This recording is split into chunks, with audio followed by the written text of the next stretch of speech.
Metals and non metals നമ്മൾ പഠിച്ചുകൊണ്ടിരുന്നത്.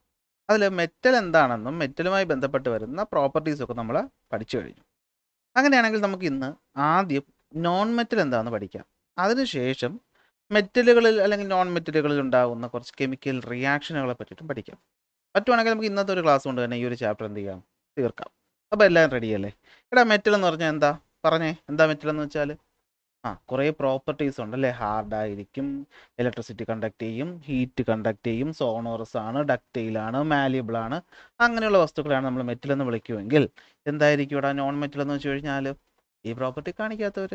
അപ്പോൾ ഈ പറയുന്ന എല്ലാത്തിൻ്റെ മുമ്പിലും നോൺ എന്നതിന് പകരം നിങ്ങൾ നോട്ട് എന്നങ്ങ് ചേർത്താൽ മതി. Not hard, not conductor of heat, not a conductor of electricity, non malleable അല്ലേ, നോൺ ഡക്റ്റൈൽ എന്ന് പഠിച്ചു വെച്ച് കഴിഞ്ഞാൽ നമുക്ക് എന്ത് കിട്ടി? നോൺ മെറ്റൽസ് കിട്ടി. അപ്പോൾ what are the characteristics of non metals in comparison with metal? എന്തായിരിക്കും? ലെസ് ഹാർഡ് ആയിരിക്കും, സോണോറിറ്റി കാണിക്കത്തില്ല, do not conduct heat, do not conduct എന്താണ് ഇലക്ട്രിസിറ്റി, ഇത് മാലിയബിൾ ആയിരിക്കത്തില്ല, അവരെന്തായിരിക്കും? ബ്രിട്ടിലായിരിക്കും അല്ലേ, ഹാർഡായിരിക്കത്തില്ല, ബ്രിട്ടിലായിരിക്കും. ഇതൊക്കെയാണ് എന്ത് പ്രോപ്പർട്ടീസ്. ഞാൻ അതവിടെ കൊടുത്തിട്ടുണ്ട്. എന്തായിരിക്കും? സോഫ്റ്റ് ആണ്, സൗണ്ട് പ്രൊഡ്യൂസ് ചെയ്യത്തില്ല, ഹീറ്റും ഇലക്ട്രിസിറ്റിയും കണ്ടക്ട് ചെയ്യത്തില്ല, പെട്ടെന്ന് തന്നെ ഉരുകും. എന്നാൽ എക്സെപ്ഷൻസ് ഉണ്ട് കേട്ടോ. ഡയമണ്ട് ഒരു എക്സെപ്ഷനാണ്. ഞാൻ എക്സെപ്ഷൻസ് ഒക്കെ എന്ത് ചെയ്തിട്ടുണ്ട്, എൻ്റെ ബ്രാക്കറ്റിൽ തന്നെ കൊടുത്തിട്ടുണ്ട്. ഓക്കെ, ആസിഡ്സും അതുപോലെ തന്നെ എന്താ ന്യൂട്രൽ ഓക്സൈഡ്സും ഒക്കെ ഫോം ചെയ്യാറുണ്ട്.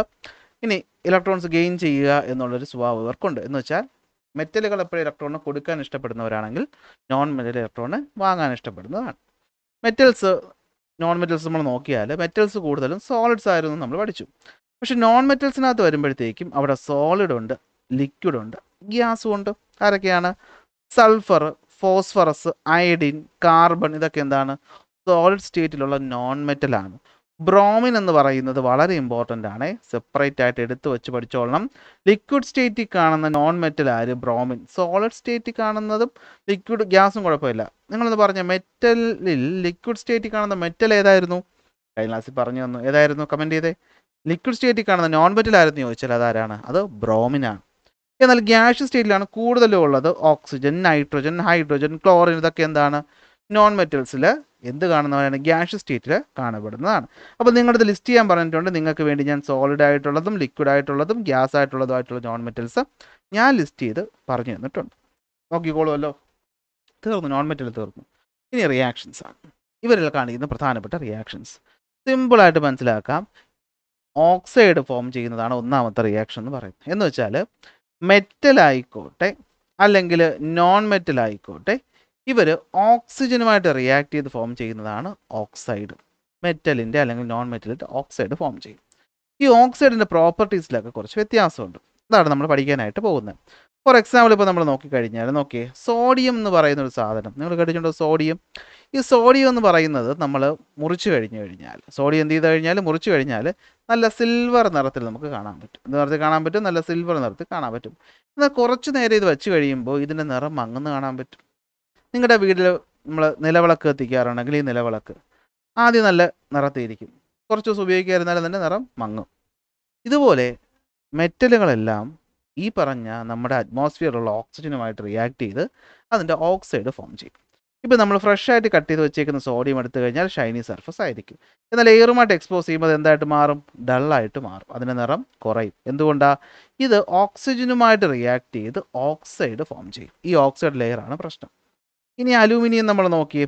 അലൂമിനിയം പാത്രങ്ങൾ എടുത്താലും വാങ്ങുമ്പോൾ നല്ല സ്റ്റീൽ പോലെ തിളങ്ങി നിൽക്കുമെങ്കിലും കുറച്ച് ദിവസം കഴിയുമ്പോൾ അത് വീണ്ടും എന്ത് ചെയ്യും? മങ്ങും. എന്തുകൊണ്ട് കഴിഞ്ഞാൽ നോക്കിയേ, old object look dull due to oxide layer. അവിടെയും ഓക്സൈഡ് ഫോം ചെയ്യുന്നു, ഈ ഓക്സൈഡ് ലെയർ മാറുന്നു. നിങ്ങൾ അതിനൊരു സാൻഡ് പേപ്പർ പോലെ എന്തെങ്കിലും ഉരച്ചു കഴിഞ്ഞാൽ എന്ത് ചെയ്യും? അത് വീണ്ടും തിളങ്ങുന്നതായിട്ട് നമുക്ക് കാണാനായിട്ട് പറ്റും. അപ്പോൾ ഇതാണ് സംഭവം എന്ന് പറയുന്നത്. ഇനി കോപ്പറിലും മെഗ്നീഷ്യത്തിലും ആയിക്കോട്ടെ, അപ്പോഴും നമുക്ക് എന്തിനെ കാണാൻ പറ്റും? ഈ പറയുന്ന മെറ്റലുകളെല്ലാം തന്നെ, ഇപ്പോൾ പറഞ്ഞു കഴിഞ്ഞ മെറ്റലെല്ലാം തന്നെ ഓക്സിജനുമായി റിയാക്ട് ചെയ്യുന്നു. എന്നിട്ട് എന്ത് ഫോം ചെയ്യുന്നു? ഓക്സൈഡ് ഫോം ചെയ്യും. എന്ത് ഫോം ചെയ്യും? ഓക്സൈഡ് ഫോം ചെയ്യും. ഇനി നോക്കിയോ, ഇപ്പോൾ പറഞ്ഞ കാര്യങ്ങളാണ്. Observe a newly formed surface of sodium when cut with a knife. സോഡിയത്തിനെ കത്തിവെച്ച് മുറിക്കാൻ പറ്റുമോ? പറ്റുമല്ലേ, കാരണം സോഡിയം സോഫ്റ്റ് മെറ്റലാണ്. ഓക്കെ, ഇതിന് നമ്മൾ എയറിൽ എക്സ്പോസ് ചെയ്യുമ്പോഴത്തേക്ക് അതിൻ്റെ നിറം മങ്ങുന്നു. അപ്പോൾ നിങ്ങൾ എന്ത് മനസ്സിലാക്കണം? സാറേ, അത് ഓക്സൈഡ് ഫോം ചെയ്യുന്നതുകൊണ്ടാണ്. ഓക്കെ, നമ്മൾ അലുമിനിയം പാത്രങ്ങൾ നമ്മൾ സാൻഡ് പേപ്പർ ഇട്ട് ഉരച്ചാൽ അത് വീണ്ടും തിളങ്ങും, കാരണം അതിൻ്റെ മുകളിൽ എന്തുണ്ട്? അലുമിനിയം ഓക്സൈഡിൻ്റെ കോട്ടിംഗ് ഉണ്ട്. കോപ്പറും മെഗ്നീഷ്യവും നമ്മൾ എടുത്താലും ഉണ്ട്. അങ്ങനെയുള്ള മെറ്റലിൻ്റെ ഓക്സൈഡുകൾ എന്ത് പ്രോപ്പർട്ടി കാണിക്കുമെന്ന് അറിയാൻ വേണ്ടി നമ്മൾ എന്ത് ചെയ്തു, ഈ പറയുന്ന ഒരു മെഗ്നീഷ്യത്തിനെ എടുത്തു. മെഗ്നീഷ്യത്തിന് ഓക്സിജനുമായിട്ട് റിയാക്ട് ചെയ്തു. എന്ത് ഫോം ചെയ്യും? Mg+O2 gives MgO, magnesium oxide form ചെയ്യും. ഈ മെഗ്നീഷ്യം ഓക്സൈഡ് അസിഡിക് ആണോ അതോ ബേസിക് ആണോ, അതായത് ആസിഡ് സ്വഭാവം കാണിക്കുമോ ബേസിക് സ്വഭാവം കാണിക്കുമോ എന്നറിയാൻ വേണ്ടി നമ്മൾ അതിലോട്ട് ഒരു ലിറ്റ്മസ് പേപ്പർ മുക്കുമ്പോൾ കണ്ടൊരു കാര്യം എന്താണെന്ന് വെച്ച് കഴിഞ്ഞാൽ, നോക്കിയേ ഇതൊക്കെ when A red litmus paper is dipped in it, എന്ത് സംഭവിക്കും? ഇതാ ഇവിടെ പറയുന്നുണ്ട്. ഓക്കെ, അപ്പോൾ എന്താ പറ്റുന്നതെന്ന് വെച്ച് കഴിഞ്ഞാൽ മെഗ്നീഷ്യത്തിനെ നമ്മളെടുത്ത്, അപ്പോൾ എന്തിനാണെന്ന് വെച്ച് കഴിഞ്ഞാൽ ഇപ്പോൾ ഞാൻ പറഞ്ഞല്ലോ, മെറ്റൽ എന്ന് പറയുന്ന സാധനം ഓക്സിജനുമായിട്ട് റിയാക്ട് ചെയ്യുന്ന സമയത്ത് മെറ്റലിൻ്റെ ഓക്സൈഡ് ഫോം ചെയ്യും. ഉദാഹരണമാണ് മെഗ്നീഷ്യം. Mg, ആദ്യം ബേസിക് റിയാക്ഷൻ പഠിക്കുക, എന്നിട്ട് ബാലൻസ് ചെയ്യാൻ പഠിക്കുക. മെഗ്നീഷ്യം ഓക്സിജനുമായി റിയാക്ട് ചെയ്യുമ്പോൾ എന്ത് ഫോം ചെയ്യുന്നു? മെഗ്നീഷ്യം ഓക്സൈഡ് ഫോം ചെയ്യുന്നു. മെഗ്നീഷ്യം ഓക്സൈഡ് ഫോം ചെയ്യുന്നു. ഈ മെഗ്നീഷ്യം ഓക്സൈഡ് എന്ന് പറയുന്നത് ഒരു വെള്ള നിറത്തിലുള്ള പൗഡറാണ്. നമ്മളതിനെ വെള്ളത്തിൽ അലിയിച്ചിട്ട് നമ്മൾ ലിറ്റ്മസ് പേപ്പറിനെ മുക്കുമ്പോഴത്തേക്കും റെഡ് ലിറ്റ്മസ് പേപ്പർ നീലയായിട്ട് മാറും, ചുവന്ന ലിറ്റ്മസ് പേപ്പർ. അപ്പോൾ നിങ്ങൾ ചോദിക്കും, എന്തോ ലിറ്റ്മസ് പേപ്പർ? ഒരു വസ്തു ആസിഡിക് ആണോ അല്ല ബേസിക് ആണോ തിരിച്ചറിയാൻ വേണ്ടി നമ്മൾ ഉപയോഗിക്കുന്ന ഒരു ഇൻഡിക്കേറ്ററാണ് ലിറ്റ്മസ് പേപ്പർ എന്ന് പറയുന്നത്. ലിറ്റ്മസ് പേപ്പർ റെഡും ഉണ്ട് ബ്ലൂവും ഉണ്ട്. ഇപ്പോൾ റെഡ് ലിറ്റ്മസ് പേപ്പർ നമ്മൾ മുക്കുമ്പോൾ അത് നീല നിറമാവുമെങ്കിൽ അത് എന്തിനെ കാണിക്കുന്നു? ബേസിക് സ്വഭാവത്തിനെ കാണിക്കുന്നു. ബേസിക് സ്വഭാവം എന്ന് പറഞ്ഞു കഴിഞ്ഞാൽ എന്താണ് ബേസിക് സ്വഭാവം? നമുക്കതിൻ്റെ കെമിക്കൽ അതിലോട്ട് ഇപ്പോൾ പോകണ്ട. ബേസിക് എന്ന് വെച്ചാൽ നമ്മളെ സോപ്പ് ഒരു വഴുവഴുപ്പായിട്ടിരിക്കത്തില്ലേ, ഒരു ബിറ്റർ ടേസ്റ്റുള്ള സാധനമല്ലേ, ആ സ്വഭാവമാണ് ബേസിക് എന്ന് പറയുന്നത്. എന്നാൽ നിങ്ങൾ നാരങ്ങ കണ്ടിട്ടുണ്ടോ? നാരങ്ങ, ആ നാരങ്ങയുടെ ഒരു രുചിയില്ലേ, അതുപോലെ തന്നെ ഈ നാരങ്ങ എന്ന് പറയുന്ന സാധനം ഒരു അസിഡിക്, ദേഹത്തൊക്കെ വീണാൽ പൊള്ളാനൊക്കെ സാധ്യതയുണ്ട്. അതാണ് അസിഡിക് സ്വഭാവം. തൽക്കാലത്തേക്ക് അത്രയും മനസ്സിലാക്കി വയ്ക്കുക. അപ്പോൾ മെറ്റൽ ഓക്സൈഡുകളെല്ലാം ബേസിക്കാണ്. So most metals except gold, silver, platinum എന്ത് ചെയ്യും? ഓക്സിജനുമായി റിയാക്ട് ചെയ്ത് മെറ്റൽ ഓക്സൈഡ് ഫോം ചെയ്യും. ഒന്നാമത്തെ പോയിന്റ് നമ്മളിപ്പോൾ ഈ പറഞ്ഞ എക്സ്പെരിമെൻറ്റിനൊക്കെ ശേഷം നമ്മൾ മനസ്സിലാക്കേണ്ട പോയിന്റാണ് ഗോൾഡ്, സിൽവർ, പ്ലാറ്റിനം. ഇതൊന്നും പെട്ടെന്ന്, കാരണം സ്വർണ്ണമാല നമ്മൾ ഇട്ടെന്ന് വെച്ച് പെട്ടെന്ന് പോകത്തില്ലല്ലോ. വെള്ളിയിലും ചെറിയ നിറം മങ്ങുമെങ്കിലും പെട്ടെന്ന് മാറത്തില്ലല്ലോ. അതുപോലെയാണ് ആഭരണം. അപ്പോൾ ആഭരണം ഉണ്ടാക്കുന്ന സ്വർണം, വെള്ളി, പ്ലാറ്റിനം. ആഭരണം ഉണ്ടാക്കുന്ന സ്വർണം, വെള്ളി, പ്ലാറ്റിനം ഒഴികെയുള്ള ബാക്കി മെറ്റലുകളൊക്കെ ഓക്സിജനുമായിട്ട് റിയാക്ട് ചെയ്ത് മെറ്റൽ ഓക്സൈഡ് ഫോം ചെയ്യും. ആ ഫോം ചെയ്ത മെറ്റൽ ഓക്സൈഡിൻ്റെ സ്വഭാവം എന്താ? ക്ഷാരഗുണം അല്ലെങ്കിൽ ബേസിക് ആണ്. ഓക്കെ, ചിലപ്പോൾ ആംഫോട്ടറിക്കോട്ട് പോകും, അത് വേണ്ട, ബേസിക് ആണെന്ന് മനസ്സിലാക്കുക. ഓക്കെ, അപ്പോൾ ഇതാണ് സംഭവം എന്ന് പറയുന്നത്. ഓക്കെ ആണോ? ഇനി നോൺ മെറ്റലിലോട്ട് പോവാം. നോൺ മെറ്റൽ ഓക്സിജൻ റിയാക്ട് ചെയ്തോ? 100% റിയാക്ട് ചെയ്യും. ഓക്സിജനുമായിട്ട് ഒരു ഇതെല്ലാവരും റിയാക്ട് ചെയ്യും. ഓക്കെ, ഫോർ എക്സാമ്പിൾ ഇപ്പോൾ നമുക്ക് നോക്കാം. നിങ്ങൾക്ക് സോഡ കുടിക്കാൻ ഇഷ്ടമാണോ? സോഡ നിങ്ങൾ പിടിക്കുന്ന എന്ന് പറഞ്ഞ ഗ്യാസ് പോകത്തില്ല. എന്ത് ഗ്യാസാണ് അത്?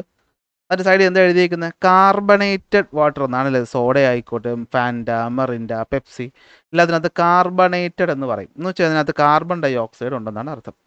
അപ്പോൾ എങ്ങനെയാണ് കാർബൺ ഡൈ ഓക്സൈഡ് ഉണ്ടാകുന്നത്? കാർബണും ഓക്സിജനുമായിട്ട് ചേരുമ്പോൾ എന്തുണ്ടാകും? കാർബൺ ഡൈ ഓക്സൈഡ് ഫോം ചെയ്യും. ഈ കാർബൺ ഡൈ ഓക്സൈഡ് നമ്മൾ ഹൈ പ്രഷറിലാണ് ഈ സോഡ വെള്ളത്തിലോട്ട് മിക്സ് ചെയ്യുന്നത്. അപ്പോഴാണ് ഈ സോഡയ്ക്കകത്ത് കാർബൺ ഡൈ ഓക്സൈഡ് മിക്സ് ആവും. നിങ്ങൾ സോഡ ഉണ്ടാക്കുന്നത് കണ്ടിട്ടുണ്ടോ? സോഡ ഫാക്ടറി, അവിടെ ഈ വലിയ സിലിണ്ടറുകൾ ഉണ്ടാവും. സിലിണ്ടറിന് ഒന്ന് കണക്ഷൻ വന്നിട്ട് ഈ സോഡ കുപ്പി വെച്ച് നമ്മളിങ്ങനെ കറക്കും. പണ്ടത്തെ പരിപാടിയാണ്. കറക്കി കുറേ കഴിയുമ്പോൾ ഹൈ പ്രഷറിൽ എന്ത് പറ്റും? ഇതിനകത്തോട്ട് ഗ്യാസ് നിറയും. അപ്പോൾ നമ്മൾ അടപ്പങ്ങ് അടച്ചു വയ്ക്കും. എന്നിട്ട് ഈ അടപ്പ് തുറക്കുമ്പോഴാണ് ഈ ഗ്യാസ് എസ്കേപ്പ് ആവുന്നത്. അപ്പോൾ ഈ പറയുന്ന സോഡ നമ്മൾ എന്ത് ചെയ്തു? ഉണ്ടാക്കുന്നു. അപ്പോൾ നമ്മൾ അതിന് ആദ്യം കാർബൺ ഡൈ ഓക്സൈഡ് കിട്ടി. അത് നമ്മൾ സോഡ വാട്ടറാക്കി മാറ്റുന്നത് എങ്ങനെയാണ്? അത് വെള്ളത്തിലോട്ട് നമ്മൾ ഹൈ പ്രഷർ ലയിപ്പിക്കുമ്പോൾ നമുക്ക് H2CO2 കിട്ടും, കാർബണേറ്റഡ് വാട്ടർ കിട്ടും. അല്ലെങ്കിൽ നമ്മളതിനെ സോഡാ വെള്ളം എന്ന് വിളിക്കും. ഇനി സോഡാ വെള്ളത്തിനകത്തോട്ട് നമുക്ക് എൻ്റെ അസിഡിക് നേച്ചർ നോക്കിക്കഴിഞ്ഞാൽ ഇതെന്തായിരിക്കും? ഇത് അസിഡിക് ആയിരിക്കും. സോഡാ വാട്ടർ എന്ന് പറയുമ്പോൾ എന്തായിരിക്കും? അത് അസിഡിക് ആയിരിക്കും. അപ്പോൾ നോക്കി, നോൺ മെറ്റൽസിനകത്തോട്ട് വരുമ്പോഴത്തേക്കും കാർബൺ ഓക്സിജനുമായി റിയാക്ട് ചെയ്യുന്നു, കാർബൺ ഡൈ ഓക്സൈഡ് ഫോം ചെയ്യുന്നു. അതിന് നമ്മൾ ഹൈ പ്രഷർ ഡിസോൾവ് ചെയ്യും, നമുക്ക് സോഡാ വെള്ളം കിട്ടുന്നു. സോഡാ വെള്ളത്തിനകത്തോട്ട് നമ്മൾ എന്ത് ചെയ്യുന്നു? നീല ലിറ്റ്മസ് മുക്കുമ്പോഴത്തേക്കും അത് ചുവപ്പായിട്ട് മാറും. അപ്പോൾ ഒരു കാര്യം പറഞ്ഞു തരട്ടെ, ലിറ്റ്മസ് പേപ്പർ 2 തരത്തിലുണ്ട്. ഒന്ന് നീല, ഒന്ന് ചുവപ്പ്. ഒന്ന് ചുവപ്പ്, മറ്റൊന്ന് നീല. നിങ്ങൾ മനസ്സിലാക്കുക, ആസിഡ് കൈ വീണാൽ പൊള്ളും, ചുവക്കും. അപ്പോൾ ഏത് സാധനമാണോ മുക്കിക്കഴിയുമ്പോൾ നമുക്ക് ചുവപ്പ് നിറം കിട്ടുന്നത്, നീല വെള്ളത്തിൽ മുക്കുമ്പോൾ നീല തന്നെ കിട്ടിയാൽ നമുക്കറിയാൻ പറ്റുമോ? കിട്ടിയോ? നമ്മുടെ ആസിഡാണ് നമ്മൾ ടെസ്റ്റ് ചെയ്യുന്നതെങ്കിൽ അവിടെ കിട്ടുന്ന നിറം ചുവപ്പായിരിക്കും. അപ്പോൾ ചുവപ്പ് കിട്ടണമെങ്കിൽ നമ്മൾ മുക്കേണ്ട ഏതായിരിക്കും? നീലയായിരിക്കും. അപ്പോൾ ആസിഡിൽ നീല ചുവപ്പായിട്ട് മാറുമെങ്കിൽ ബേസിക്കിൽ ചുവപ്പ് എന്തായിട്ട് മാറും? നീലയായിട്ട് മാറും. ഇവിടെ കണ്ടോ? ചുവപ്പായിട്ട് മാറി. എന്തുകൊണ്ടാണ്? ആസിഡാണ്. അപ്പോൾ നമുക്ക് മനസ്സിലാക്കാൻ പറ്റി ഓക്സൈഡ്സ് ഓഫ് നോൺ മെറ്റൽ എന്ന് പറയുന്നത് എന്താണ്? അസിഡിക് ആണ്. എന്നാൽ ഓക്സൈഡ്സ് ഓഫ് മെറ്റൽ എന്ന് പറയുന്നത് ബേസിക്. തീർന്നു. ഇത്രയേ ഉള്ളൂ. 2 പോയിന്റ്. അപ്പോൾ ഇന്ന് പഠിപ്പിച്ച പോയിന്റ് ഞാൻ ഒന്ന് പറഞ്ഞു തരട്ടെ. ആദ്യം നമ്മൾ പഠിച്ചു എന്താണ് നോൺ മെറ്റൽ. മെറ്റലിൻ്റെ പ്രോപ്പർട്ടി കാണിക്കാത്ത എല്ലാവരെയും നമുക്ക് നോൺ മെറ്റൽ എന്ന് വിളിക്കാം. മെറ്റലിൻ്റെ എല്ലാ പ്രോപ്പർട്ടിയും ഓപ്പോസിറ്റ്. മെറ്റൽ നോൺ മെറ്റൽ സോളിഡിലുണ്ട്, ലിക്വിഡിലുണ്ട്, ഗ്യാസിലുണ്ട്. അതിൽ ഇമ്പോർട്ടൻ്റ് ലിക്വിഡിലുള്ള നോൺ മെറ്റലാണ് ബ്രോമിൻ. ഇനി മെറ്റൽ ആയിക്കോട്ടെ നോൺ മെറ്റൽ ആയിക്കോട്ടെ, ഇവർ രണ്ടുപേരും ആരുമായിട്ട് റിയാക്ട് ചെയ്യും? ഓക്സിജനുമായിട്ട് റിയാക്ട് ചെയ്യും. ഉണ്ടാകുന്ന ആളുടെ പേരാണ് ഓക്സൈഡ്. അപ്പോൾ മെറ്റൽ റിയാക്ട് ചെയ്താൽ ഉണ്ടാകുന്നത് എന്താണ്? Metal oxide. ഇതാണ് മെറ്റൽ റിയാക്ട് ചെയ്താൽ ഉണ്ടാകുന്നത് metal oxide. Non metal react ചെയ്താൽ ഉണ്ടാകുന്നത് എന്താണ്? നോൺ മെറ്റലിൻ്റെ ഓക്സൈഡ്. ഇനി നമുക്ക് നോക്കാം. മെറ്റൽ ഓക്സൈഡുകൾ എന്ന് പറയുന്നത് എന്താണ്? ബേസിക് സ്വഭാവം കാണിക്കുന്നവരാണ്. നോൺ മെറ്റൽ ഓക്സൈഡുകൾ എന്തായിരിക്കും? ആസിഡിക് സ്വഭാവം കാണിക്കുന്നവരാണ്. അപ്പോൾ നിങ്ങൾക്കറിയാം ആസിഡിൽ എന്ത് പറ്റും? ബ്ലൂ ലിറ്റ്മസ് പേപ്പർ എന്തായിട്ട് മാറും? റെഡ് ആയിട്ട് മാറും. ബേസിക്കിലാണെങ്കിലോ എന്തായിരിക്കും? ബേസിക്കിലാണെങ്കിൽ എന്തായിരിക്കും? റെഡ് ലിറ്റ്മസ് പേപ്പർ എന്തായിട്ട് മാറും? ബ്ലൂ ആയിട്ടും മാറും. അതേ പഠിപ്പിച്ചുള്ളൂ. ഇത്രയും പോയിന്റാണ് നമ്മളിന്ന് പഠിക്കാനുള്ളത്. തെറ്റല്ലേ? എന്താ കൊറോഷൻ കൂടി പഠിച്ചാലോ? കൊറോഷൻ എന്ന് വെച്ചാൽ എന്താ? തുരുമ്പെടുക്കുക. നമ്മൾ ഇരുമ്പ് ഉണ്ടല്ലോടാ, ഇരുമ്പ്. ഈ ഇരുമ്പ് കുറച്ച് ദിവസം നനവൊക്കെ കൊണ്ട് പുറത്തിരുന്ന് കഴിഞ്ഞാൽ എന്ത് പറ്റും? അതിന് പുറത്ത് തുരുമ്പ് പിടിക്കത്തില്ലേ? ആ തുരുമ്പിനെ പറ്റിയിട്ടാണ് നമ്മൾ പഠിക്കാൻ പോകുന്നത്. തുരുമ്പെന്നല്ല, എല്ലാ മെറ്റലുകളും ഓക്സിജനുമായിട്ടും ഈർപ്പമായിട്ടും കൂടി ചേർന്നിട്ടാണ് എന്തുണ്ടാകുന്നത്? തുരുമ്പുണ്ടാകുന്നത്. എന്തുണ്ടാകുന്നത്? തുരുമ്പുണ്ടാകുന്നത്. ഓക്കെ ആണോ? അപ്പോൾ നോക്കി, വാട്ട് ഈസ് കൊറോഷൻ? എന്താണ് കൊറോഷൻ എന്ന് വെച്ചാൽ? മറ്റു നശിച്ചു പോവുക ചെയ്യുന്നത് അല്ലേ? Slow destruction of metals due to the reaction with component of air. അതായത് അതിനകത്ത് ഓക്സിജനുമായിട്ടും ഈർപ്പവുമായിട്ടും കാർബൺ ഡൈ ഓക്സൈഡുമായിട്ട് റിയാക്ട് ചെയ്ത് മെറ്റൽ നശിക്കുന്നതിനെയാണ് നമ്മൾ കൊറോഷൻ എന്ന് വിളിക്കുന്നത്. ഇരുമ്പ് തുരുമ്പെടുക്കുന്നു. നമ്മളെ കോപ്പറിനുമുള്ള ഒരു പച്ച നിറത്തിലുള്ള ഒരു ക്ലാവ് പിടിക്കുക എന്ന് പറയുന്ന പരിപാടി, അലുമിനിയം ഡള്ളാകുന്നതും ഒക്കെ ഈ പറയുന്ന പ്രോസസ്സിലൂടെയാണ്. അപ്പോൾ ഇതാ മറ്റേ കൊറോഷൻ എന്ന് വെച്ച് കഴിഞ്ഞാൽ ഡിസ്ട്രക്ഷൻ ഓഫ് മെറ്റൽ അല്ലേ? ഇപ്പോഴും അറ്റ്മോസ്ഫിയറിക് എയറിലുള്ള ഓക്സിജനുമായിട്ടും ഈർപ്പമായിട്ടും കാർബൺ ഡൈ ഓക്സൈഡുമായിട്ടും റിയാക്ട് ചെയ്യുമ്പോൾ ഇരുമ്പ് തുരുമ്പിക്കുന്നത്, പിച്ചള ക്ലാവ് പിടിക്കുന്നത്, അതുപോലെ തന്നെ അലൂമിനിയത്തിൻ്റെ നിറം മങ്ങുന്നതും ഒക്കെ ഇതിൻ്റെ കാരണമാണ്. അത് നമുക്ക് ആദ്യം ഇരുമ്പിനെ പറ്റി പഠിക്കാം. അപ്പോൾ ഇരുമ്പ് എങ്ങനെയാണ് തുരുമ്പിക്കുന്നത്? ഇരുമ്പ് ഓക്സിജനുമായിട്ടും ഈർപ്പവുമായിട്ടും റിയാക്ട് ചെയ്യുമ്പോൾ ഹൈഡ്രേറ്റഡ് ഫെറിക് ഓക്സൈഡ് ഫോം ചെയ്യും. എന്ത് ഫോം ചെയ്യും? Hydrated ferric oxide, Fe2O3 XH2O. ഇത്രയ്ക്കൊന്നും മനസ്സിലാക്കിയില്ലെങ്കിലും ഇതെങ്കിലും മനസ്സിലാക്കുക. അപ്പോൾ നിങ്ങൾ ആലോചിച്ച് നോക്കിയേ, എല്ലാ ഇരുമ്പും ഒരേപോലെ തുരുമ്പിക്കുമോ? ഇല്ല. നമ്മൾ കെയർലെസ് ആയിട്ട് വീടിനകത്തിരിക്കുന്ന കത്തിയും, എന്നാൽ നമ്മുടെ വീടിന് പുറത്ത് മൂർച്ച പോയപ്പോൾ പുറത്തെടുത്ത് കളഞ്ഞ കത്തിയും, രണ്ടും നോക്കിയാൽ ഏറ്റവും കൂടുതൽ തുരുമ്പിക്കുന്ന ആരായിരിക്കും? പുറത്ത് കിടക്കുന്നതായിരിക്കും അല്ലേ? അപ്പോൾ വീടിനകത്തുള്ളത് അത്ര തുരുമ്പിക്കാറില്ല. എന്തായിരിക്കും ഇപ്പോൾ റീസൺ? തുരുമ്പ് എടുക്കുക അല്ലെങ്കിൽ ഈ പറയുന്ന കൊറോഷൻ സംഭവിക്കുക എന്ന് പറയുന്ന കുറച്ച് ആൾക്കാരെ ഡിപ്പെൻഡ് ചെയ്യും. അപ്പോൾ അത് മനസ്സിലാക്കാനായിട്ട് നിങ്ങളൊരു എക്സ്പെരിമെൻറ്റ് പറഞ്ഞിരിക്കുകയാണ്. നിങ്ങൾ 4 ടെസ്റ്റ് ട്യൂബ് എടുക്കുക. 4 ടെസ്റ്റ് ട്യൂബിലും തുരുമ്പിക്കാത്ത നല്ല 4 മെറ്റൽ ആണികളെ ഇടുക. ഒന്നാമത്തെ ടെസ്റ്റ് ട്യൂബിനകത്തേക്ക് നിങ്ങൾ എന്ത് ചെയ്യുക? ഈ പറയുന്ന ഒന്നാമത്തെ ടെസ്റ്റ് ട്യൂബിനകത്തേക്ക് നിങ്ങൾ ആഡ് ചെയ്യണം. Okay, first test tube add distilled water. Distilled water എന്ന് വെച്ച് കഴിഞ്ഞാൽ തിളപ്പിച്ച് തണുത്ത വെള്ളം ഒഴിക്കുക. രണ്ടാമത്തെ ടെസ്റ്റ് ട്യൂബിനകത്തേക്ക് നിങ്ങൾ ഉപ്പ് വെള്ളം ഒഴിക്കുക.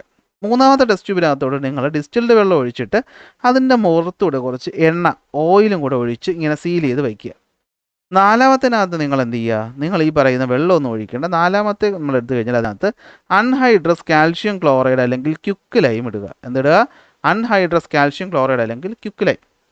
ക്യുക്ക്-ലൈം എന്ന് വെച്ച് കഴിഞ്ഞാൽ നമ്മൾ എന്താ മലയാളത്തിൽ പറയുന്നത്? ക്യുക്ക്-ലൈമിന് മലയാളത്തിൽ പറയുന്ന പേര് ഞാൻ മറന്നുപോയി. ക്യുക്ക്-ലൈം എന്നൊരു സാധനമുണ്ട്. നീറ്റ് കക്ക എന്നെന്തോ പറയുന്ന ഇതാണെന്ന് തോന്നുന്നു. കക്ക ഒരു വെള്ളപ്പൊടി കൊണ്ട് സാധനമാണ്, വേറെ ഒന്നുമില്ല. ഈർപ്പം വലിച്ചെടുക്കുന്നൊരു സാധനമാണ്. അത്രയും നിങ്ങൾ മനസ്സിലാക്കി വെച്ചാൽ മതി. നിങ്ങൾക്ക് ഇതില്ലെങ്കിൽ ചോക്ക് പൊടി ഇട്ടാലും മതി. ഓക്കെ, തൽക്കാലം കുറച്ച് ചോക്ക് പൊടി ഇട്ട് വെച്ചാലും മതി. എന്നിട്ട് 4 നിങ്ങൾ കുറച്ച് ദിവസം കഴിഞ്ഞ് നോക്കുമ്പോഴത്തേക്ക് നിങ്ങൾക്ക് ഏറ്റവും കൂടുതൽ തുരുമിച്ച് കാണാൻ പറ്റുന്നത് ദൈവനായിരിക്കും. ഉപ്പ് വെള്ളത്തിൽ കിടക്കുന്ന ആണിയായിരിക്കും. അത് കഴിഞ്ഞ് തുരുമിച്ച് കാണുന്നത് ഈ പറയുന്ന വെള്ളത്തിൽ കിടക്കുന്ന ആണിയായിരിക്കും. ഈ 3ലും 4ലുള്ള ആണി തുരുമ്പിക്കത്തില്ല. എന്തുകൊണ്ടെന്ന് വെച്ച് കഴിഞ്ഞാൽ നോക്കിയേ, ഒന്നാമത് ആണി കിടക്കുന്നത് വെള്ളത്തിലാണ്. അപ്പോൾ അറ്റ്മോസ്ഫിയറിൽ നിന്ന് ഓക്സിജനും കിട്ടി. ഇവിടെ ചുറ്റും എന്തുണ്ട്? മോയ്സ്ചർ അഥവാ ഈർപ്പവും ഉണ്ട്. 2 കാരണം നന്നായിട്ട് തുരുമ്പിക്കും. ഇനി ഉപ്പ് പോലെയുള്ള സാധനങ്ങൾ ഈ പറയുന്ന വെള്ളത്തിൽ ഇരുമ്പിനെ തുരുമ്പിക്കാനുള്ള അളവ് കൂട്ടും. ഈ കടലിന് അടുത്ത് താമസിക്കുന്ന വീടുകളുടെയൊക്കെ ഇരുമ്പ് ജനാലകളോ ജനൽ കമ്പികളോ ഒക്കെ പെട്ടെന്ന് തുരുമ്പിച്ചു പോകുന്നത് എന്തുകൊണ്ടാണ്? ഈ ഉപ്പ് അടിയുന്നതുകൊണ്ട്. ഈ ഉപ്പ് വരുമ്പോഴത്തേക്കും തുരുമ്പ് അളവ് എന്ത് ചെയ്യും? കൂടും. എന്നാൽ ഇവിടെ നമുക്ക് വെള്ളം ഉണ്ടെങ്കിലും ഈ എണ്ണ ഇവിടെ മുകളിൽ ഇരിക്കുന്ന കാരണം എന്ത് പറ്റും? പുറത്തു നിന്നുള്ള ഓക്സിജൻ ഇങ്ങോട്ട് വരാൻ പറ്റത്തില്ല. അപ്പോൾ ഓക്സിജൻ വന്നില്ലെങ്കിൽ ഓക്സിഡേഷൻ നടക്കത്തില്ല, അപ്പോൾ തുരുമ്പിക്കത്തില്ല. ഇവിടെ ആണെങ്കിലോ ഈ പറയുന്ന ക്യുക്ലൈം എന്ത് ചെയ്യും? അറ്റ്മോസ്ഫിയറിനകത്തുള്ള മോയ്സ്ചർ ഉണ്ടല്ലോ, ഈർപ്പം ഉണ്ടല്ലോ, ഈ ഈർപ്പത്തിനെ വലിച്ചെടുക്കും. അത് കാരണം എന്ത് പറ്റും? തുരുമ്പിക്കത്തില്ല. അപ്പോൾ നമുക്ക് മനസ്സിലായി, ഒരു വസ്തു തുരുമ്പിക്കാൻ ഈർപ്പം ഒരു ഘടകമാണ്, അതിനകത്ത് അടങ്ങിയിട്ടുള്ള ഉപ്പ് പോലെയുള്ള മറ്റു സാധനങ്ങളൊരു ഘടകമാണ് എന്ന് നമുക്ക് മനസ്സിലായി. അപ്പോൾ ഇത് വെച്ചുകൊണ്ട് നമുക്ക് എന്ത് ചെയ്യാം? ഫാക്ടേഴ്സ് ഇൻഫ്ലുവൻസിങ് റസ്റ്റിംഗ് പഠിക്കുക. ഒന്ന്, ഈർപ്പം റസ്റ്റിങ്ങിനെ സഹായിക്കും. എയറിൻ്റെ പ്രസൻസ് റസ്റ്റിങ്ങിനെ സഹായിക്കും. ഇമ്പ്യൂരിറ്റീസ് റസ്റ്റിങ്ങിനെ സഹായിക്കും. ഇലക്ട്രോലൈറ്റുകൾ, ഉപ്പ് പോലെയുള്ള ഇലക്ട്രോലൈറ്റുകൾ ഉള്ളത് റസ്റ്റിങ്ങിനെ സഹായിക്കും. ടെമ്പറേച്ചർ, ഹ്യൂമിഡിറ്റി അല്ലെങ്കിൽ ഈർപ്പം കൂടിയാലും റസ്റ്റിങ്ങിനെ എന്ത് ചെയ്യും? സഹായിക്കും. ഇനി എക്സാമ്പിൾ നമുക്ക് എക്സ്പെരിമെൻ്റ് ആയിട്ട് തന്നെ നോക്കാം. 4 ടെസ്റ്റ് ട്യൂബ് എടുത്തല്ലോ. ഒന്നാമത്തെ ടെസ്റ്റ് ട്യൂബിനകത്ത് നമ്മൾ ഡിസ്റ്റിൽഡ് വാട്ടർ എടുത്തു, രണ്ടാമത്തേൽ ഉപ്പുവെള്ളം എടുത്തു, മൂന്നാമത്തേൽ ഡിസ്റ്റിൽഡ് വാട്ടർ ഉപ്പുവെള്ളം അല്ല സാധാ വെള്ളം എടുത്തെങ്കിൽ അതിനെ എന്ത് ചെയ്തു? ഓയിൽ കൊണ്ടുള്ളൊരു കവറിങ് കൊടുത്തു. നാലാമത്തേൽ ക്യുക്ലൈമും എടുത്തു. ടെസ്റ്റ് ട്യൂബിനെ ക്ലോസ് ചെയ്തു. കുറച്ച് ദിവസത്തേക്ക് നമ്മൾ ഒബ്സർവ് ചെയ്തപ്പോൾ നമ്മൾ എന്താ കണ്ടത്? ഒന്നാമത്തെ ടെസ്റ്റ് ട്യൂബിനകത്ത് ഇരുമ്പ് റസ്റ്റ് ചെയ്തു, രണ്ടാമത്തെ റസ്റ്റ് ചെയ്തു, എന്നാൽ 3-ലും 4-ലും തുരുമ്പിച്ചില്ല. എന്തുകൊണ്ട് തുരുമ്പിച്ചില്ല എന്ന് ചോദിച്ചാൽ, ഒന്നാമത്തതിൽ എയറും മോയ്സ്ചറും ഈർപ്പം ഉണ്ടായിരുന്നു, അതുകൊണ്ട് തുരുമ്പിച്ചു. ഇലക്ട്രോലൈറ്റ് ആയിട്ടുള്ള ഉപ്പ് ഉണ്ടായിരുന്നു, അതുകൊണ്ട് രണ്ടാമത്തെ ടെസ്റ്റ് ട്യൂബിൽ നന്നായി തുരുമ്പിച്ചു. മൂന്നാമത്തതിൽ എയർ ഇല്ല, ഈർപ്പം ഉണ്ടെങ്കിൽ എയർ ഇല്ലെങ്കിൽ എന്ത് ചെയ്യത്തില്ല? തുരുമ്പിക്കത്തില്ല. 4, നിങ്ങൾ സാധനങ്ങൾ തുരുമ്പിക്കുന്ന സാധനങ്ങൾ എണ്ണയിട്ട് സൂക്ഷിക്കാറില്ലേ? എണ്ണയിട്ട് നമ്മളൊന്ന് എണ്ണയിൽ കോട്ടിങ് ചെയ്ത് വയ്ക്കത്തില്ലേ? നമ്മൾ ഈ കടായി ഉണ്ടാക്കുന്ന ചട്ടി അറിയാവോ? കടായി ചിക്കൻ ഉണ്ടാക്കുന്ന വലിയ ഇരുമ്പ് ചട്ടി, കാസ്റ്റ് അയണിൻ്റെ ചട്ടിയാണ്. അതപ്പോൾ നമ്മൾ ഉപയോഗിക്കാതെ വച്ചേക്കുന്ന സമയത്ത് നമ്മളതിലൊരു എണ്ണ തടവി വയ്ക്കും, തുരുമ്പിക്കാതിരിക്കാനാണ്. ഓക്കെ. അടുത്ത 4, അൺഹൈഡ്രസ് കാൽഷ്യം ക്ലോറൈഡ് ഉള്ളിടത്തും തുരുമ്പിക്കത്തില്ല. കാരണം എന്താ? അവിടെ ഈ പറയുന്ന അൺഹൈഡ്രസ് കാൽഷ്യം ക്ലോറൈഡ് അറ്റ്മോസ്ഫിയറിലുള്ള ഈർപ്പത്തിനെ വലിച്ചെടുക്കും. അപ്പോൾ പിന്നെ ഈർപ്പം എങ്ങോട്ട് പോകത്തില്ല? ആണിയിലോട്ട് പോകത്തില്ല. അപ്പോൾ നമുക്കങ്ങനെ മനസ്സിലായി, റസ്റ്റിങ്ങിന് എന്തൊക്കെ വേണം? എയറും വേണം, ഈർപ്പവും വേണമെന്ന് മനസ്സിലായി. അതുപോലെ ഉപ്പ് പോലെയുള്ള വസ്തുക്കളും ഈർപ്പം കൂട്ടും. ഇനി തുരുമ്പിക്കാൻ സഹായിക്കുന്ന മറ്റൊരു സാധനമുണ്ട്, എന്താണെന്ന് അറിയാവോ? ആസിഡ്സ്. എന്തുവാണ്? ആസിഡുകൾ നമ്മൾ എന്ത് ചെയ്യും? തുരുമ്പിക്കാൻ സഹായിക്കും. ഓക്കെ. അപ്പോൾ നമ്മളിപ്പോൾ പറഞ്ഞ കാര്യങ്ങളാണ് ഇവിടെ ഞാൻ എന്ത് ചെയ്തിരിക്കുന്നത്, ഞാനല്ല ടെക്സ്റ്റ് ബുക്കിൽ പോയിൻ്റായിട്ട് ഉള്ളത്. ഓക്കെ. അപ്പോൾ ഇരുമ്പല്ലാതെ കോപ്പർ, അലുമിനിയം ഒക്കെ എന്ത് ചെയ്യാറുണ്ട്? റസ്റ്റിങ് സംഭവിക്കാറ് ഉണ്ട്. ഓക്കെ. ഇനി ഇവിടെ നോക്കിയേ, ഇത്രയും കാര്യം ഓക്കെയാണോ? അതാ ഇവിടെ നോക്കണം. നമ്മൾ നാരങ്ങ ഒക്കെ മുറിച്ചിട്ട് കത്തി വെച്ച് കഴിഞ്ഞാൽ കത്തി പെട്ടെന്ന് തുരുമ്പിക്കും. എന്തുകൊണ്ടെന്നറിയാവോ? തുരുമ്പിക്കാൻ സഹായിക്കുന്ന മറ്റൊരു സാധനമാണ് എന്തെന്ന് പറയുന്നത്? ആസിഡ് എന്ന് പറയുന്നത്. ഓക്കെ. അപ്പോൾ കൊറോഷനായിട്ട് നമ്മൾ ബന്ധപ്പെട്ട് കഴിഞ്ഞാൽ ഓക്കെ, നമ്മുടെ അലുമിനിയത്തിൻ്റെതും അതുപോലെ പിച്ചളയുടെയും കാര്യം പറയുന്നുണ്ട്. സോഡിയം പൊട്ടാസ്യം നമ്മൾ ഈർപ്പത്തിൽ അല്ലെങ്കിൽ വെള്ളത്തിൽ സൂക്ഷിക്കും. ഓൾറെഡി നമ്മൾ മുന്നേ പഠിച്ചു. എന്തുകൊണ്ടാണ്? അത് പെട്ടെന്ന് റിയാക്റ്റീവ് ആയതുകൊണ്ടാണ്. ആസിഡിൻ്റെ പ്രസൻസ് എപ്പോഴും എന്ത് പറ്റും? ഇരുമ്പ് തുരുമ്പിക്കാൻ സഹായിക്കും. ഗോൾഡും പ്ലാറ്റിനവും അത്ര പെട്ടെന്ന് തുരുമ്പിക്കത്തില്ല. അവരെന്തുകൊണ്ടാണ്? ലെസ് റിയാക്റ്റീവ് ആയതുകൊണ്ടാണ്. കൊറോഷൻ്റെ കുഴപ്പങ്ങൾ എന്തൊക്കെയാണ്? വസ്തുക്കളെ വീക്കാക്കും, പൊട്ടാൻ കാരണമാക്കും, ഇലക്ട്രിക്കൽ സർക്യൂട്ടുകളെ ചീത്തയാക്കും, അതുപോലെ ഇക്കണോമിക് നഷ്ടം ഉണ്ടാക്കും. അല്ലേ? നമ്മുടെ ഇരുമ്പിൻ്റെ ആയുസ് കുറച്ച് കഴിഞ്ഞാൽ വീട്ടിലെ ഉപകരണങ്ങൾ കേടുപാട് സംഭവിക്കും. അപ്പോൾ നമ്മളത് നന്നാക്കണം. കൊറോഷൻ പ്രിവെൻറ്റ് ചെയ്യാൻ എന്തൊക്കെ ചെയ്യാൻ പറ്റും നമുക്ക്? ഒന്ന് പെയിൻ്റ് അടിച്ച് വയ്ക്കുക, അല്ലേ? വീട്ടിലെ ഗേറ്റൊക്കെ നമ്മൾ അല്ലെങ്കിൽ ജനൽ കമ്പികളൊക്കെ പെയിൻറ്റ് ചെയ്ത് വെച്ചേക്കുന്നതല്ലേ?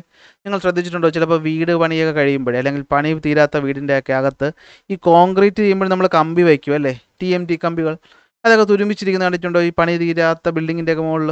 പക്ഷേ നമ്മൾ സാധാരണ വീട്ടിലൊന്നും അതൊക്കെ കറക്റ്റ് നമ്മൾ മുറിച്ച് കളഞ്ഞ് സീൽ ചെയ്ത് വയ്ക്കും. ജനലിൻ്റെ കമ്പികൾ പെയിൻ്റ് അടിച്ചില്ലെങ്കിൽ തുരുമ്പിക്കും. അതുപോലെ ഓയിലിങ്, ഞാൻ പറഞ്ഞില്ലേ, എണ്ണ ഇട്ട് സൂക്ഷിച്ചാലും തുരുമ്പിക്കത്തില്ല. അല്ലെങ്കിൽ ഗ്രീസ് ഇടുമ്പോഴും എന്ത് ചെയ്യും? തുരുമ്പിക്കത്തില്ല. സോ മൂന്നും ചെയ്യുന്നത് എന്താ?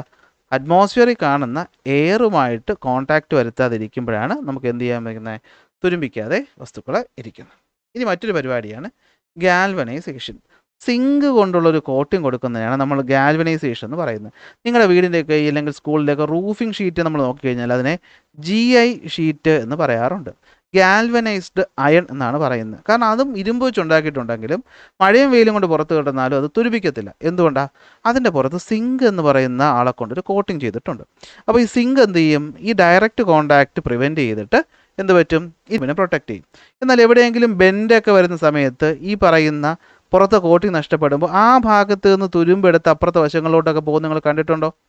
ഇനി സൂക്ഷിച്ച് ഷീറ്റിൽ നോക്കിയാൽ നമ്മൾ ഈ കോർണറൊക്കെ വരുമ്പോഴേ ഇവിടെയൊക്കെ ബെൻഡ് ഉണ്ടാവും. ഈ ബെൻഡ് വരുമ്പോൾ അവിടെ സിങ്ക് കോട്ടി നഷ്ടപ്പെട്ടിട്ട് അതുവഴി തുരുമ്പ് എന്ത് ചെയ്യാറുണ്ട്, ഫോം ചെയ്യാറുണ്ട്. അപ്പോൾ ഗാൽവനൈസേഷൻ എന്ന് വെച്ചാൽ സിങ്ക് കൊണ്ട് കോട്ട് ചെയ്യുന്നതിനാണ് നമ്മൾ ഗാൽവനൈസേഷൻ എന്ന് വിളിക്കുന്നത്. ഇനി അലോയികൾ നമുക്ക് ഉപയോഗിക്കാൻ പറ്റും. സ്റ്റെയിൻലെസ് സ്റ്റീൽ എന്ന് വെച്ചാൽ എന്താ, നിങ്ങൾ സ്റ്റീൽ പാത്രങ്ങൾ അല്ലെ ഇരുമ്പ് പോലെയൊക്കെ തോന്നിക്കും, അല്ലെ ഇരുമ്പ് പോലെയാണ് ഇരിക്കുന്ന, ഇരുമ്പിൽ നിന്നാണ് ഉണ്ടാക്കിയിട്ടുള്ളതെങ്കിൽ അത് തുരുമ്പിക്കാറില്ല. എന്തുകൊണ്ടാണ്? അപ്പോൾ അലോയി എന്ന് പറഞ്ഞു കഴിഞ്ഞാൽ നമ്മൾ മെറ്റലായിട്ടുള്ള വസ്തുക്കളെ മറ്റൊരാളുമായിട്ട് ചേർക്കും. ഫോർ എക്സാമ്പിൾ കാർബണും ഇരുമ്പും കൂടി ചേരുമ്പോഴാണ് എന്തുണ്ടാകുന്നത്, സ്റ്റീൽ ഉണ്ടാകുന്നത്. എന്തുണ്ടാകുന്നത്, സ്റ്റീൽ എന്ന് പറയുന്ന സാധനം ഉണ്ടാകുന്നത്. Okay, stainless steel alloy of iron, aluminium, Chrome, nickel. Okay, ഇതാണെന്ന് പറയുന്നത് സ്റ്റെയിൻലെസ് സ്റ്റീൽ എന്ന് പറയുന്നത്. ഓക്കെ, കാർബൺ സ്റ്റീൽ എന്നൊക്കെ പറഞ്ഞിട്ട് ഉണ്ട്. ബ്രാസും ബ്രോൺസും നമ്മൾ പിച്ചള എന്ന് പറയുന്ന ഇതാണോ, ഓട് പിച്ചള എന്നൊക്കെ പറയുന്ന സാധനം. ഈ ആറന്മുള കണ്ണാടിയൊക്കെ ഉണ്ടാക്കിയിട്ടുള്ളത് അത്തരം സാധനങ്ങൾ. നമ്മൾ നിലവിളക്കൊക്കെ കത്തിച്ച് വയ്ക്കുന്ന സാധനങ്ങളൊക്കെ ഉണ്ടാക്കിയിട്ടുള്ളത് ഇതിനകത്താണ്. ഓക്കെ, അപ്പോൾ ഇവിടെയും ചെറിയ രീതിയിൽ ഓക്സിഡേഷൻ നടക്കുമെങ്കിലും മെറ്റൽ ഡാമേജ് ആവുന്ന ലെവലിലോട്ട് എന്ത് ചെയ്യത്തില്ല, പോകത്തില്ല. ഇനി നമ്മുടെ ലാസ്റ്റ് ഭാഗമാണ് okay, metals in human body. നമ്മുടെ ശരീരത്തിൽ മെറ്റൽ ഉണ്ടോ? ഉണ്ട്. നിങ്ങൾ ഇരുമ്പിൻ്റെ ഡെഫിഷ്യൻസി ഉണ്ടാകും. അത് ഉണ്ടാകാതിരിക്കാൻ പച്ച ഇല അല്ലെ, നമ്മളെ പച്ചക്കറി, കീര, എൻ്റെ നാട്ടിൽ കീര എന്ന് പറയും, നിങ്ങളുടെ നാട്ടിൽ ചീര എന്നൊക്കെ പറയുമായിരിക്കും അല്ലേ, അത് കഴിക്കണമെന്നൊക്കെ പറഞ്ഞു കേട്ടിട്ടില്ലേ? അപ്പോൾ നമ്മുടെ ശരീരത്തിലും സോഡിയം, നമ്മുടെ ശരീരത്തിലുണ്ട്. സോഡിയം കുറയാൻ പാടില്ല, കുറേ വലിയ പ്രശ്നമാണ് ഉണ്ടാകുന്നത്. പൊട്ടാസ്യം നമ്മുടെ ശരീരത്തിൽ വേണം. നെർവുകളുടെ പ്രവർത്തനത്തിനകത്ത് പ്രവർത്തിക്കുന്ന പ്രധാന ആൾക്കാർ ആരൊക്കെയാണ്? Sodium, potassium. മെറ്റലല്ലേ, ഇരുമ്പ് മെറ്റലല്ലേ. ഹീമോഗ്ലോബിനിൽ ഇരുമ്പുണ്ടെന്നൊക്കെ നിങ്ങൾ നാട്ടിലൊക്കെ അച്ഛനും അമ്മയൊക്കെ അല്ലെങ്കിൽ കൂട്ടുകാരും അല്ലെങ്കിൽ ചേട്ടനും ഒക്കെ പറഞ്ഞ് സംസാരിച്ച് കേട്ടിട്ടുണ്ടാകത്തില്ലേ? അപ്പോൾ നമ്മുടെ ശരീരത്തിലും എന്തുണ്ട്, മെറ്റലുണ്ട്. ഈ മെറ്റലിന് അതിൻ്റേതായ ജോലിയും ഉണ്ട്. അപ്പോൾ കൃത്യ അളവിൽ ഈ മെറ്റൽ നമ്മുടെ ശരീരത്തിൽ ഇല്ലാതായാൽ നമുക്ക് അസുഖങ്ങൾ വരും. So metals are essential for normal bodies function. Okay, for example iron ഹീമോഗ്ലോബിനിൽ കാണും. കാൽഷ്യം എല്ലുകൾ, അതുകൊണ്ടാണ് പാലൊക്കെ കുടിക്കണമെന്ന് പറയുന്നത് കുട്ടികൾ അല്ലേ. സോഡിയം, പൊട്ടാസ്യം എന്തിനാണ്, നെർവിൻ്റെ ട്രാൻസ്മിഷന് സഹായിക്കുന്നു. കൊബാൾട്ട് എന്തിനാണ്, സെല്ലിൻ്റെ ഫോർമേഷൻ സഹായിക്കുന്നു. സിങ്ക് നമ്മുടെ എന്താണ്, മുറിവുണങ്ങാനൊക്കെ സഹായിക്കുന്നു. അപ്പോൾ ഇതൊന്ന് നോക്കി വെച്ചോളണം കേട്ടോ. അപ്പോൾ iron, calcium, sodium, cobalt, zinc ഒക്കെ എന്താണ്, നമ്മുടെ ശരീരത്തിന് ആവശ്യമായിട്ടുള്ള മെറ്റലുകളാണ്. അപ്പോൾ ഇത് കറക്റ്റ് അളവിൽ നമ്മുടെ ശരീരത്തിൽ എന്ത് ചെയ്യണം, ഉണ്ടാവണം. ഇല്ലെങ്കിൽ എന്താണ്, നമുക്ക് അസുഖങ്ങൾ വരും. ഇത്രയും പറയുമ്പോൾ നമ്മുടെ ഈ ഒരു കുട്ടി ചാപ്റ്റർ എന്ത് ചെയ്യാണ്, തീരുകയാണ്. ഇതിൻ്റെ നോട്ട് ഞാൻ ഉടനെ തന്നെ എന്ത് ചെയ്തേക്കാം, നമ്മുടെ ടെലഗ്രാം, വാട്സാപ്പ് ചാനലുകളിൽ അപ്ലോഡ് ചെയ്തേക്കാം. ക്ലാസ് ഇഷ്ടപ്പെട്ടാൽ ഉറപ്പായിട്ട് ലൈക്ക് ചെയ്യണം, കൂട്ടുകാർക്ക് ഷെയർ ചെയ്തും കൊടുക്കണം. അടുത്ത ക്ലാസ്സിൽ അടുത്ത ടോപ്പിക്കുമായിട്ട് കാണാം.